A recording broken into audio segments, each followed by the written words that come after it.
Sir Mark Elder, welcome back to Glasgow and welcome back to the BBC Scottish Symphony Orchestra. Thank you for coming and joining us for this wonderful project.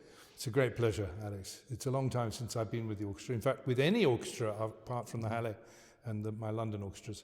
So this is a great journey for me. Yeah, 1995 was the last time you were here, and you very kindly stepped in at the last minute after the death of Sir Alexander Gibson, and Das Lied von der Erde, wasn't it, I think? In the Edinburgh Festival, in the theatre. That's right, Yeah, that's right, yeah. So this week we've got Bach's Brandenburg First Concerto and Stravinsky Danses concertantes and the wonderful Franz Schreker's Chamber Symphony.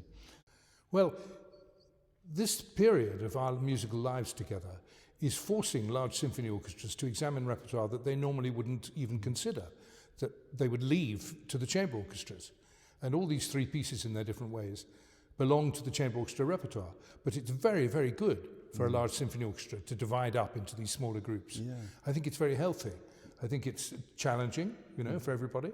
But I think it's a lovely idea and introduce everybody to repertoire that they wouldn't know. Now, the Brandenburg Concertos, of course, can be done in a number of different ways, and we're doing it in a fairly small-scale way, which I think is appropriate given the other two pieces in the programme. But it's one of the first pieces of music I ever conducted when I was a very little boy. Gosh. And I don't think I've done it since, actually. But it's there in my heart, and I adore this music. I think it's so fresh and so inspirational.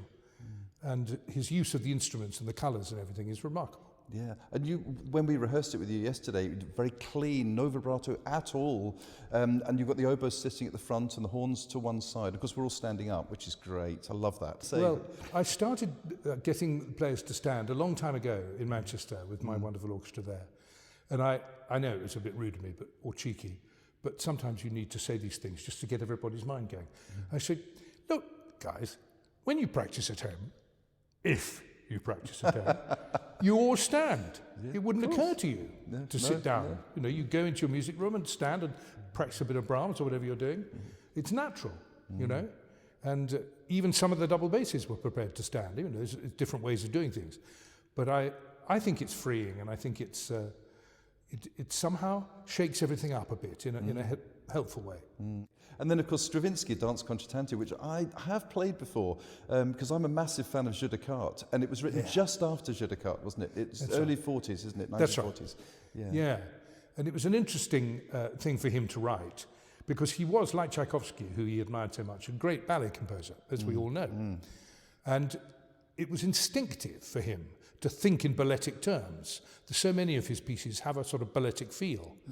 And he didn't write this to begin with to be performed on the stage, but of course once it's been finished and people had heard it and got to know it, they realised that it could be a ballet. It could be a very exciting, beautiful, colourful ballet, because there's so much in it, so many different movements, moods, emotions, and I adore Stravinsky's music, and I think it's wonderful for an orchestra to live with his music, because in order to do it well, not just okay, but really well, you have to have this precision, don't you? The rhythmic precision you were talking about yesterday, yes.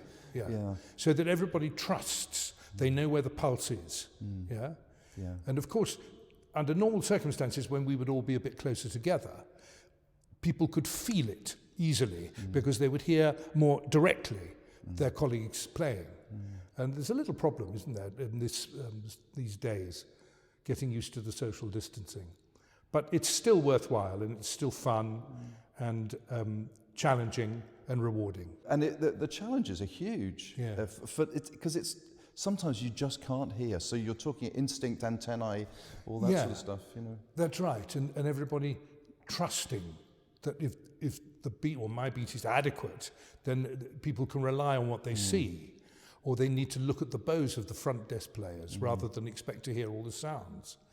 And it's a knack, isn't it? It is. So Franz Schreker. Yes.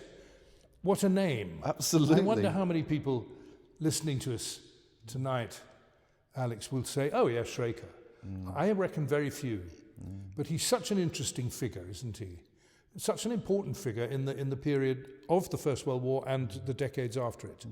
In fact, in the 20s, he was the most prolifically performed operatic composer in Germany after Richard Strauss. I mean, he was very, very successful at that time in writing operas that people responded to.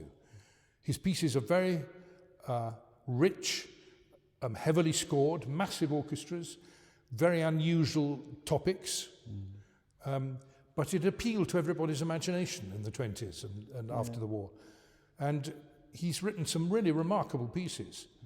I've never done one of his operas, actually, and I've listened to them. Der Schatzgräber is one of the most famous. But this piece we're going to play tonight is a sort of postlude, isn't it? A sort of extra bit on the end of his opera called Die Gezeichneten. And it has a very, very decadent story, masses of singers. It's all on an island, a very suspect regime, I seem to remember. But the music is really beautiful, very beautiful, very rich. The music lies, for me, somewhere after Richard Strauss and before Berg. Right. So it is tonal, it has tonal centres, but sometimes the music goes so far away from tonal centres that you're not sure whether there is a key. And that takes us towards atonalism. But it's extremely well written, very, very imaginatively scored. The piece was written, you know, for all the professors at the Vienna Concerto. Vienna, isn't it? Yeah, that's right. So he would have known these people individually, you know, because he worked there and then he worked in Berlin, of course, as well. And the Schreker is written for 23 solo instruments. That's right. Yes. Really, one of each of the wind and brass, Yeah. and the small group of strings, and then this little gamelan, timpani, and occasional percussion effects. So he wanted to involve everybody in the teaching fraternity, as it were, at the Vienna Conservatoire. You have to get into its groove to get into the beauty of it and the emotional commitment of it. It has magic in it, I think. It has atmosphere of very romantic music. It has great melodies, but the whole thing is clothed in a harmonic language that is full of mystery to me.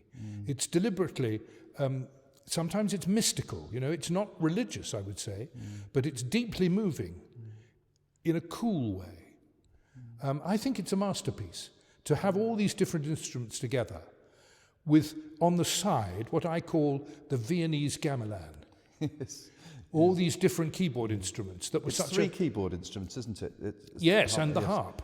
Yes, and the harp. And together that makes a quartet that has their very own sonority.